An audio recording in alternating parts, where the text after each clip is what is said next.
All right, welcome. Thanks for taking the time to get together. Absolutely. Tell me about, tell us your name and Okay. where you're from. Rob Pruitt. I'm from the west side of Indianapolis, near West Side. Yep. Awesome. So Did you grow up there for your whole life? Or? I did. Lived in the inner city, then we moved out to the a little bit farther west side when I was a freshman in high school because of busing in Indianapolis. So yeah. So you moved around a decent amount though since then? Oh yeah. I went to college in Missouri, then took my first pastorate in West Carrollton, Ohio, and then went from there to Toledo, Ohio, and then went from there to Brownsburg, Indiana. In Brownsburg, we went to Kokomo, came to Kokomo, and then from Kokomo to New York, and then back to Kokomo. So yeah, we've been around. So you were a pastor for a number of years, and now Almost you 4 do decades. Yep. 4 decades. Wow, that's a long time. Long time. What do you do now? Well, I am the executive director of Drug Free Howard County, so I do substance abuse prevention for Howard County, and then I run and own a not-for-profit called The Collaborative, where I mentor 28, 29 young leaders in 11 different states.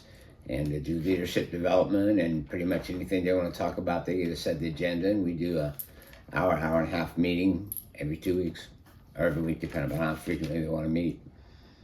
I know, kind of getting into the meat of what we're talking about today, you went through a pretty significant thing in your life, and that was with cancer. Mm-hmm. What kind of cancer did you I had have? base of tongue cancer in a very, very difficult place in the very back underneath the bottom of my left side of my tongue.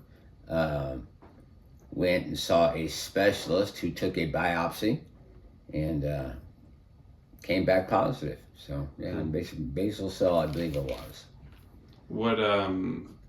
What was it like when you heard, like when you got the news? Where were you? Well, I was in my office here at the house, and Jennifer went and got another pastor friend of mine, came over and told me, and I was like, okay. It wasn't the first cancer I've ever had. I had one previously when I was 27 years old with a major surgery, but that was, when I learned I had it, I was just like, well, okay. So, yeah. You kind of just took it in stride. Yeah, my whole philosophy during this whole time period was, why not me? I know I've read enough and learned enough that dealing with illness has so much to do with mental health and how you approach it.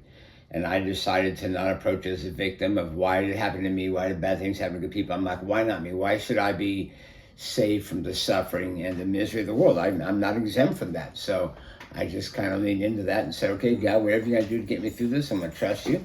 I never felt it was going to be my ultimate end or the end of my life. So yeah, I just kind of took that moment like, okay, well, here we go. We got to do whatever we got to do. And then we just set on a course of finding out what the treatment would be. I had surgery, then I had 30 radiations and 5 chemotherapies and about died during the process. But yeah, so. You, so you said that you're a pastor and your wife told you. What was their kind of reaction? I think they were very concerned on how I was going to react. They were concerned I was going to lose it or something. And I was just like, well, you know, I'd kind of resolved that if I had it, this is how I'm going to be. And if I haven't, great. But if I do, we'll get through this too. So, yeah. How old were you when you got that information? Oh, man, let's see. I'm 66, 62, 60, 60 or 61, 62, I think, something like that, yeah. It's interesting you said, too, like you had cancer before. Mm-hmm. That was, so when you were younger, was that like a big wake-up call? Oh, yeah, that was horrendous. I'd had 3 kids, and they were babies, and my wife was young, and I was 27 years old, and it's like, what do you mean cancer? That can't be happening. That's not the game plan. Had a major surgery, cut me from right above my penis to right below my sternum, took out every lymph node, came back, everything was clean. It was very interesting. I went to the doctors, I was a pastor in Toledo, went to the doctors in Indianapolis who wrote the books on testicular cancer, and they were the best, and had no radiation, no chemotherapy follow-up, so I've been clean since 87 until today from that one. Wow, that's crazy. Mm-hmm. That's like awesome. Yeah, it was really weird because there were I was in Northwest Ohio, Toledo, and there were 5 pastors in Northwest Ohio who had testicular cancer. Really? Which is really like, is there odd. a witch's coven or something put a curse on us, or what's that all about? You know? I mean, seriously, it was very bizarre. That's strange, and you knew all those guys? No, I did not. I just heard that. You just heard about it? Yeah. Wow, that's bizarre. Mm-hmm. What was like the difference, would you say, in hearing the news because I know that can be super devastating for Oh, some yeah. people. What was the difference between hearing the news when you were young and then now when you were 62, having like basically 30, 40 years? Well, I never felt in my heart that I was going to die from it. I never had that. It was just like, okay, what's this process going to be? What's it going to be like? What are we going to have to go through? What we got to do? And for me, it was just like, let's just do it. I mean, I had my surgery to have the tumor removed, and 6 days later, I'm walking my salmon stream with my son-in-law fishing for my 41st time, 41st year of my life. I've done that for 45 years now. But we were up on the river fishing a week later and just had a scar and, back at it. So you were just super motivated on just like, you got to continue to live life. absolutely. Yeah. Bad things happen to good people, and there's always not a reason why. And sometimes you just got to get through it. So, yeah. Like, do whatever you can to fix it. Absolutely. And again, I think we as Christians, we can get a real pity party. Why me? Why do bad things happen? Well, bad things happen to good people. I think for this particular cause of mine, I had broken a molar in the back part of my mouth, and it had a sharp spot on it, and it rubbed and rubbed and rubbed on this tongue, and I think it eventually morphed into cancer. That's what caused mine. And I didn't get the molar fixed because it didn't bother me. It wasn't a big deal. But I think it rubbed it long enough that somehow it morphed into cancer. That's my own theory. I had one of the best. I have the best head, neck, and throat surgeon. He is the head of head, neck, and throat surgery for community hospitals for the state of Indiana. This guy's a rock star. And so my dad died of cancer when he was 44 from smoking. And I always believed that we all have dormant cancer cells in us and something triggers them. Well, I asked him that, and he says, no, I don't believe that. And this guy's in his 60s. I'm like, okay, well, tell me what you believe. So I believe there's things that happen or situations that cause it to grow. I'm like, okay, so I've changed my belief. He's a guy that does this for a living, deals with cancer 24/7. So I'm like, okay, we don't all have it in us. And okay, cool. So. What would you say is like, for the people that are listening that maybe just got diagnosed with cancer or are like dealing with it in the midst of it, what were some of the struggles that you went through that you have like had to struggle through? I think, the first week of radiation was no big deal. I'm like, hey, this piece of cake. The last couple of weeks I'm in a wheelchair. I can't walk. I can't go. I think just the devastation, and because of the radiation to my mouth just became incredibly raw from the radiation. And it hurt to drink water, so I definitely couldn't eat. So they put in a stomach tube, had to do my feeding at nighttime through a stomach tube, which was really hard because then you couldn't roll over in bed. You had to kind of sleep on your back on my stomach sleeper. So that was quite challenging. I just think, they say if the cancer don't kill you, the treatment will. The treatment about killed me. I mean, it about got me. So I think just dealing with the complications of the treatment of it was very difficult. Did your family kind of sense that feeling that you were having about feeling like it almost took you out? Oh, yeah. Well, I mean, and, brief story. So I got up on Christmas, the day after Christmas, walked in the kitchen right there and passed out, fell and broke my nose. My wife takes me to the hospital. I'm incredibly ill. I didn't realize how sick I was. Waited at hospital here in town for 20 hours to get an ambulance to take me to Indianapolis. I remember getting out of the back of the ambulance in Indianapolis. That's all I remember. And I coded, my heart stopped for 45 minutes. They had their hands on my chest doing compressions. And I remember waking up 5 days later like, okay, what's going on? Had no bright light or down a tunnel, just was unconscious for 5 days and woke up. I'm like, okay, what's going on? How we doing? How's everybody doing? And it was really fun. I had this plastic thing in my mouth. And the nurse gives me this suction thing, says you can suck out around that. I'm like, okay. And my mind wasn't real sharp coming out of that. And I'm like, got a piece of plastic in my mouth. And the doctor walks in and says, hey, I'm gonna take that out. I'm like, sure. Well, it was my breathing tube in my lungs. So he says, take a deep breath. He starts pulling the hand over her fist. I'm like, oh, I didn't realize it was down like in me there, bud. So that was, yeah. Oh my gosh, that sounds rough. Oh, it was very difficult, and I had to relearn how to walk. I had to dress myself. I mean, had to relearn life. And then like this Friday, I'll go ref a varsity basketball game, and I kneel during introductions, and thank God for the ability to do this. I get to do this. I'm a walking miracle. So that's crazy. So, what were some of the things that like helped you get through all of that? I just had a lot of really supportive friends and family. My family was outstanding. My friends were supportive. it's interesting. You don't really know how people feel about you till you die, right? But I got to know that people when I was alive. People rallied around the gate to support me because I wasn't working, didn't have an income. They supported us financially. People came to the house, and one of my best friends put that ceiling fan in for us, and people helped my wife put up Christmas and take Christmas down, and just I got to know how loved I was. And before laying in a coffin and hearing it, I really got to sense how significant my life has been and the impact I've made. It was really cool, really cool. I see that come up with people that go through it. It's like I don't think they realize how much of an impact that they had on so many people. Absolutely right. Yep. Wow. Yep. Mm-hmm. And so you were a Christian pastor in Protestant churches, and so I'm sure God had a big part of kind of your journey and like fighting through that. Yep. Yeah, I mean, and it was during COVID, so my family couldn't be with me. A chaplain violated policy and brought my family in and had them say goodbye to me.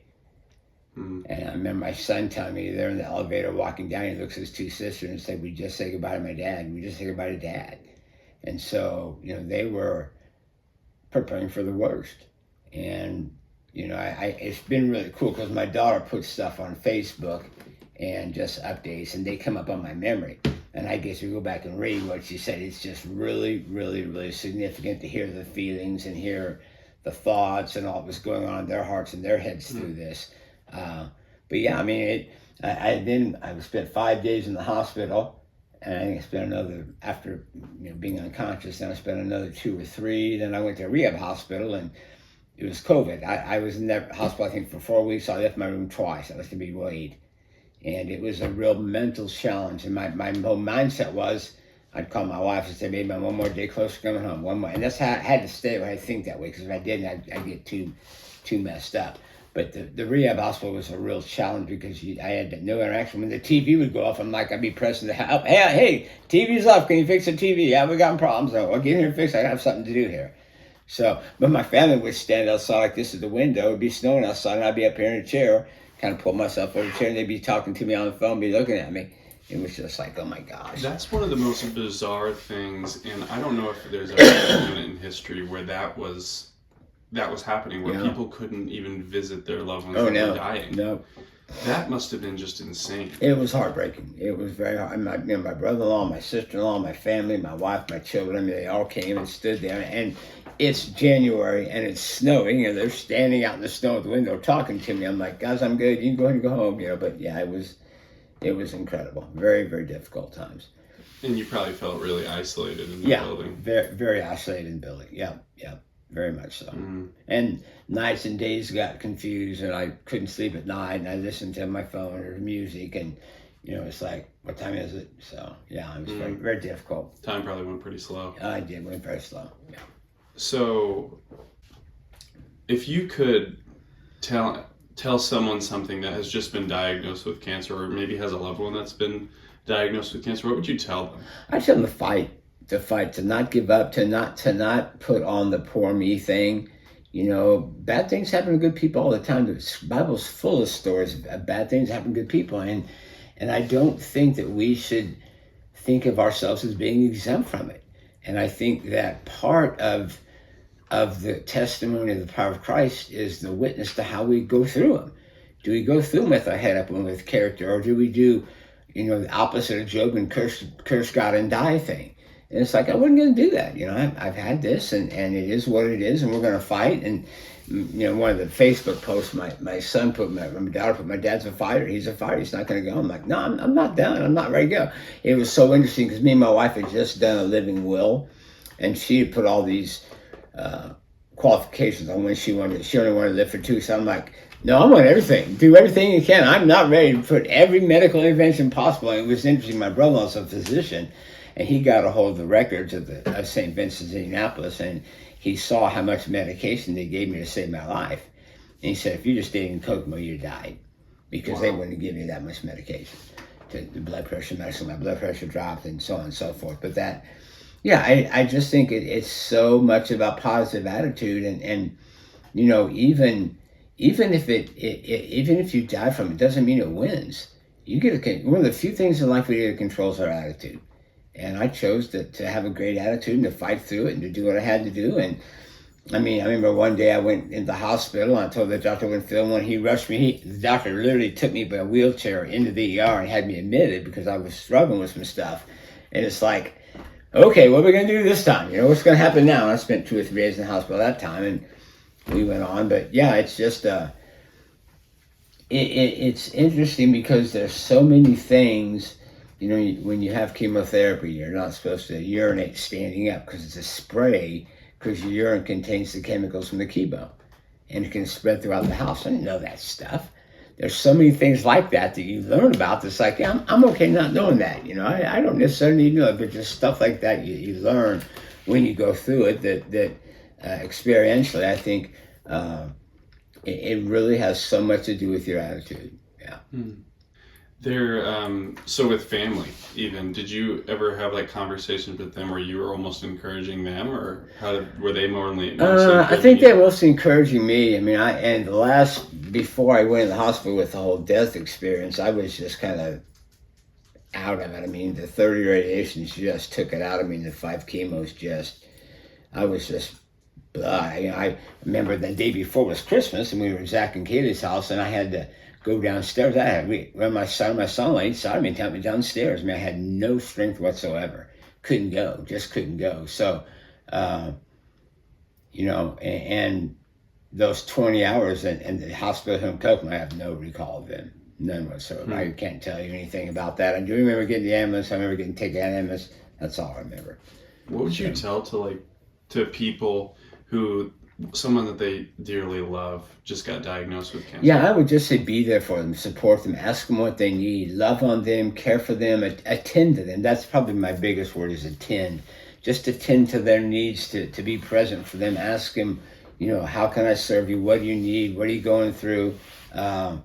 It's kind of like, you know, we don't understand it, so sometimes we don't say things or we say the stupidest things. And it's like at a funeral, people don't know what to say, so they say really silly things. Well, unless you got the power of the resurrection, there's nothing that says it's going to change anything. Just be there. Attend to him. I love you. I'm here. Call him a week later. Call him 3 weeks later. Call him a month later. Call him 2 months. Take him out for coffee. Take him out for dinner. Attend to him. So I think that's just creating the support that person knows they have that support. Wow. So almost like silence is not deadly. What oh, no. For me, no, that's me. And that's just how I roll. I wanted to know that people were with me and on my side. And toward the end, I mean, I was just like flat because I just was sick. I didn't feel I was septic and all this stuff going on. But yeah, I think during the process, just be there for them. Hey, can I come and hang out with them? Doesn't mean just watch TV with them. You don't got to say anything. You don't got to speak great truth. Just be with them. And kind of the last question. Okay. When you were going through this, from the period that you were diagnosed to the moment you realized that you had cancer, maybe even both times, whichever perspective you want to take there, is what, like, did you like have this sense of urgency, like I need to get this done or I need to get this done? No, I didn't. I kind of had the one step at a time. I'm going to just take one step and get up the next day and take the next step. Just take it one challenge at a time. And I think sometimes we can make life way too complex about wondering what it's going to be like months from now, when it's like, you know, Jesus said, don't worry about tomorrow. Tomorrow's got enough problems of its own, anxiety of its own. Stay in the day. And Alcoholics Anonymous is coined this phrase, one day at a time, but Jesus said a long time ago, Matthew 6. So I think for me, that's what I still work on that, is to stay in the day and to not live for tomorrow or live for yesterday, but to stay where I'm at, planted today, to have impact today. And that's kind of the collaborative speaking in these leaders' lives, is to focus with them at the moment right now and help them deal with whatever it is they're dealing with. Yeah. That's awesome. Well, thanks for sharing. Absolutely, man. My privilege. My hope is that it'll help somebody that's been diagnosed or knows somebody who's Yeah. Just attend to them, care about them, lean into their life, be there for them, just hang out with them. Very good. All right, man.